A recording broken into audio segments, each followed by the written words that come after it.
2வது மாநில மாநாடு இந்த மாநாடு எப்படி இருக்குன்னு அவருடைய வருகை அரசியல்ல வரட்டு இப்பதானே வந்திருக்காரு. நீங்க இப்ப பத்திரிகை துறை இப்பதானே பாக்குறீங்க. இது முழுமையடையில அல்ல, பார்த்த பிறகுதான் தெரியும். அரசியல் பங்கு வைக்கல, அரசியல் கட்சி ஆரம்பிச்சிருக்காரு. இந்த ஒரு தேர்தல் அவர் தேர்தல் நிக்கல. பார்ப்போம், தேர்தல் வரட்டும் அவர் எப்படி இருக்கான்னு பார்ப்போம். மக்கள் முடிவு எடுப்பாங்க. தேனி மாவட்டத்தில் பஞ்சமி நிலங்கள் அதிகமாக இருக்குது சார். அதை பார்த்தீங்கன்னா ஒரு சிலர் தன்னுடைய சுய முயற்சியால் எடுத்துக்கொண்டு சொல்லிட்டு ஓட்டு ஆக்குபேட் பண்ணிக்கிறாங்க. பொதுமக்களுக்கு யாருக்குமே அது பயன்படலை. இது பல ஆண்டாளாக போராடிட்டு 2013 கோர்ட் ஆர்டர் வாங்கி பஞ்சமி நிலத்தை மீண்டும் ஒரு போர்டு ஓடிருந்தாங்க. அதுக்கப்புறம் தனி நம்பர் ஆக்கிரமிச்சிருக்காங்க. நம்ம சமூக மக்கள் நிறையா அதில் போராடிட்டு இருக்காங்க. அவங்களுக்கு குற்றாலம் பஞ்சமி நிலம் கிட்டத்தட்ட 5 லட்சம் ஏக்கருக்கு மேலே இருக்கு. 5 லட்சம் ஏக்கருக்கு மேலே இருக்கு தமிழ்நாடு பூரா.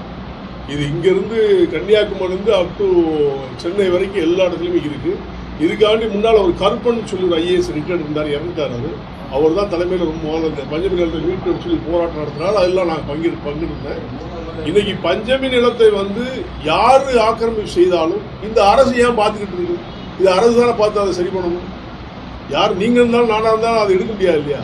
பஞ்சமி நிலத்தை யார் இந்த மக்களுக்கு கொடுக்கணும்னு சொல்லி முடிவெடுக்கிறது அரசு. இந்த அரசு மௌனம் சாதிப்பு நோக்கம் என்னன்னு தெரியல. ஒண்ணுக்குள்ள ஒண்ணு சண்டை எடுத்து விடாம அதை நீதியா நியாயமா செஞ்சு